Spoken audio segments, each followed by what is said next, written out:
You're listening to a Sim Media podcast.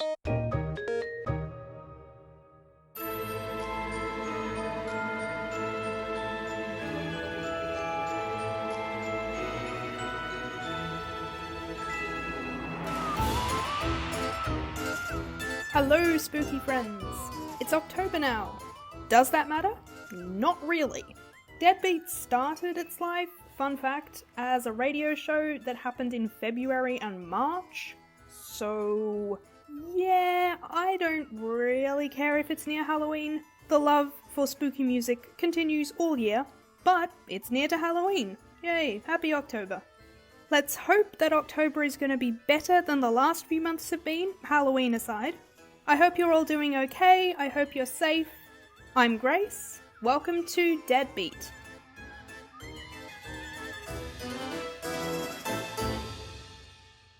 This is our musical theatre themed episode, finally! So if you don't know, every episode of this podcast I pick 2 songs to focus on. And there's heaps of good spooky musicals out there in the world, which is great, that's what we want to see. But because I couldn't choose all of the songs from all of the musicals, I did make a Spotify playlist a few days ago where I just chucked all the good spooky musical theatre tracks that I could think of into one place. So like new stuff like Beetlejuice or obvious old classics like Rocky Horror, I just put it all in the one place, and that is on all the Deadbeat socials. It's also in the show notes for this episode, so that just makes me feel a little bit better about having to choose 2. I was very sad that Spotify apparently doesn't have the Evil Dead musical. Sad, sad times for Grace. But I just picked 2 tracks that I feel kind of work for this episode. I've got the big dramatic closing number of one show and the big dramatic opening number of another show. One of them is about a barber, the other one is about a florist. I didn't actually do that on purpose, I just think it's funny. And also in the show notes is the YouTube playlist with the supplementary spooks for this episode, which is just bonus gems. Also, all the socials, any content warnings, if there's any of those, that will all be in the show notes. Let's go to the theatre. Little Shop of Horrors is a musical based on a B-movie. A little bit unusual. But in 1960, a bloke called Roger Corman made a satirical B-movie. Very tropey, alien invasion-y kind of movie. You know I love that. And the musical, which came out in the 80s, just takes those tropes and turns them up to 11. Like Spinal Tap. So it's about an evil alien plant that comes to Earth from somewhere beyond the stars, we don't know, ooh, and creates just kind of a ridiculous, slippery slope of a situation for the main dude, because this plant, which is a little bit like a Venus flytrap, is very good at psychologically manipulating humans into feeding it other humans. So yeah, that means the plant can talk. And because it's a musical, that also means the plant can sing. And as you would hope, it is set in a florist shop. So the score for Little Shop of Horrors was written by Alan Menken and Howard Ashman. And if you know their work, particularly if you know their Disney work, you know that they wrote the score for The Little Mermaid, which is the Disney movie with the best music of all time. Fight me. Anyway, if you know the score for The Little Mermaid, then you know that they can write a really good villain song. And they did that twice in Little Shop of Horrors.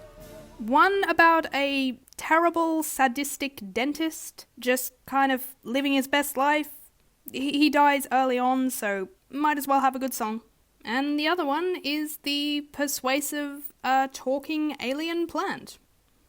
Honestly, one of the best things about Little Shop of Horrors as a show is the fact that a giant plant that eats people is a central part of the story, and that is done on stage. So that is accomplished by puppetry. A number of puppets, because the plant grows throughout the show.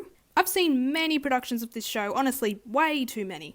And it's always done slightly differently, but you do need a big, ginormous green mouth and some tendrils, and it needs to be able to talk, and eventually it needs to be big enough for actors to climb inside of when they get eaten. Very normal night of theatre. And it looks incredibly cool.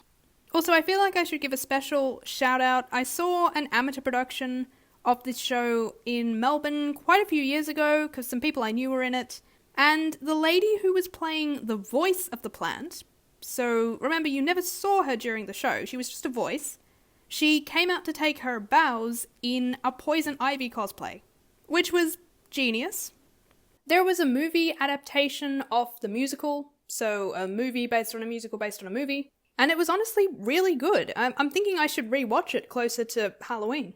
Except that the ending of the stage musical has the alien plants succeeding and multiplying and taking over the world and all that good stuff, and through a bit of puppetry kind of eat the theatre that the audience is sitting in, but the ending of the movie is changed to be a little bit less bleak, but also a bit less silly. Now, I'm not going to be a theatre snob and say that the original ending is better, but I am a theatre snob, and the original ending is better. But there is a director's cut of the movie with an alternate ending where the plants do win, and you get to see them rampaging around cities and destroying everything, and that's a lot of fun. I love that that was even filmed. My snobbery is satisfied. It's still a great movie either way. But there is a director's cut of the movie with an alternate ending where the plants do win, and you get to see them rampaging around cities and destroying everything, and that's a lot of fun. I love that that was even filmed. My snobbery is satisfied. It's still a great movie either way. Anyway, the song that I have picked for this podcast is the final song of the musical. First song of the podcast, but it's the big, grand finale of the show, where, like I said, the plants are eating the theatre, as you do, and the kind of ghosts of some of the main characters who have already been eaten earlier sing this kind of warning song to the audience. Probably a bit late for that, actually, but that's what they do. And that's why the finale song is called Don't Feed the Plants.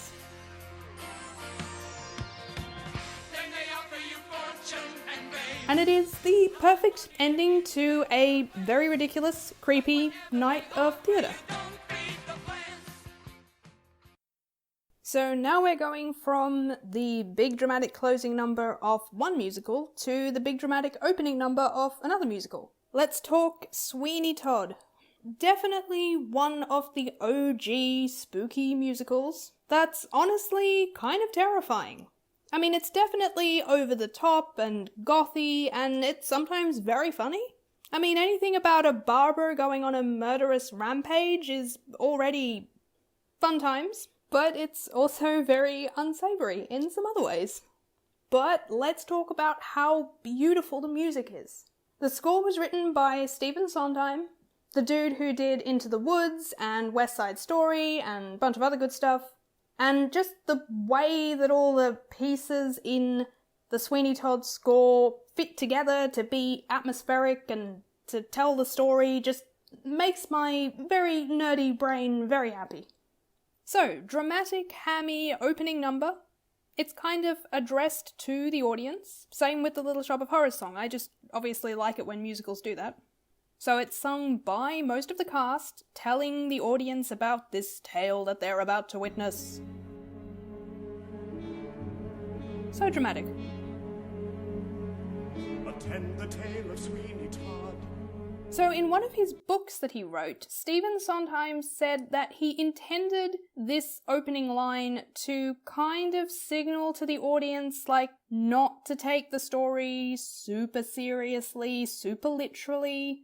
Kind of treat it a bit like it's a fable or a fairy tale, which is probably for the best, considering the stuff in said story. It does make for a really lovely, foreboding opening number. It also contains this line. And what if none of their souls were saved? They went to their maker impeccably shaved. It's funny, okay? I'm sorry. It's funny. I am forever bitter that this song was not in the movie adaptation of Sweeney Todd. You do get to hear it during the opening credits, but It's not really sung as a musical number, but I think I've done enough theatre snobbery for one day. I'm done. Relax.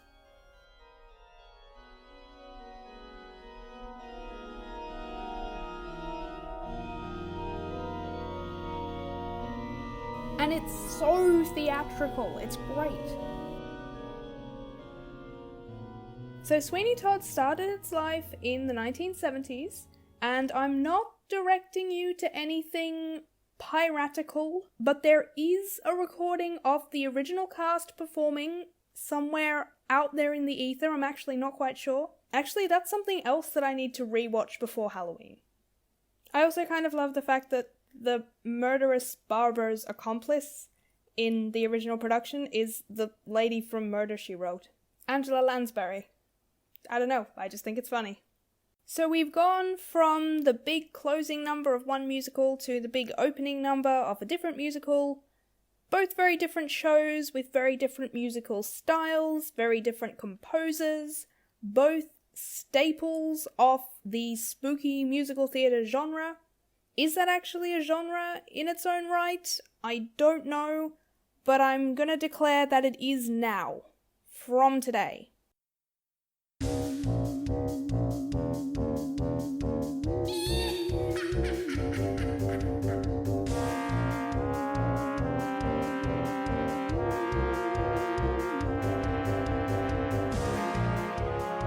So this is the part of the episode that I call Supplementary Spooks, where we go on a bit of a further rabbit hole with all the good stuff that we've been talking about, with a YouTube playlist that is in the show notes. Also, I feel like if you're not a fan of my dulcet voice and you don't listen to the podcast, you can always just probably watch the YouTube playlist, still get some interesting spooky treats every week. Anyway, that's your decision. You live your life how you want. Supplementary spooks for this episode.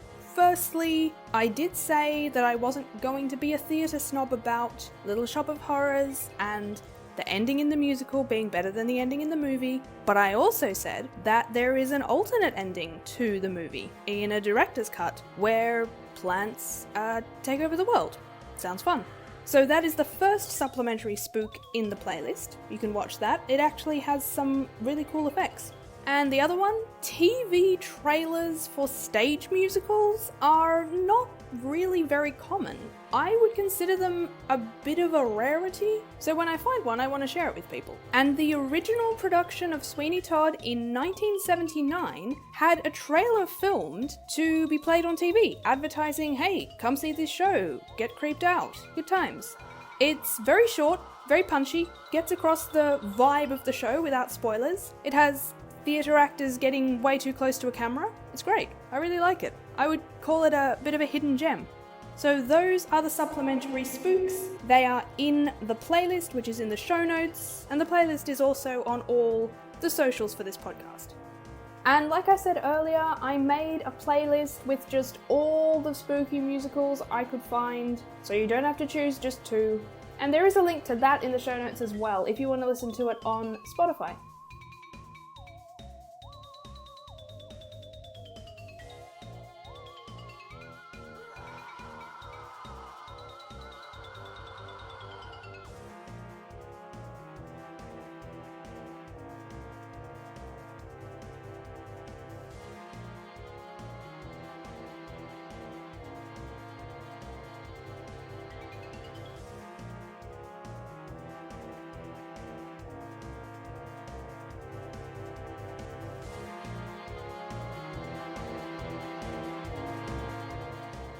At the end of every episode, I shout out a different cause in the spirit of us spooky people coming together to help if we're able to. And this one is RISE, which is an organisation for refugees, survivors and ex-detainees. And they're currently running an appeal so that they can increase their services for refugees during the COVID situation.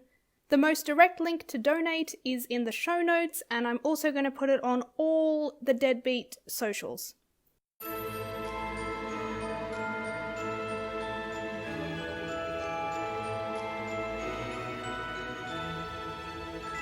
Thank you, like always, for being spooky with me today, going on a musical theatre journey. I hope that you're safe, I hope that you're doing okay, and if you need diversions, come keep being nerdy and spooky with me on the socials. Deadbeat Sin on Insta and Twitter, where it's all very nerdy and aesthetic and spooky, where every day this week, starting today, you can see me do a little feature on some of my favourite spooky album art of all time.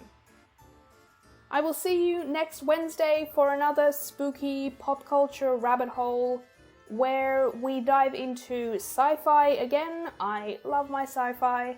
With one song that was written specifically for a sci-fi movie, made by a band formed for writing that song for that sci-fi movie, and another song that's just very, very, very vaguely inspired by another sci-fi movie. Two ends of a spectrum.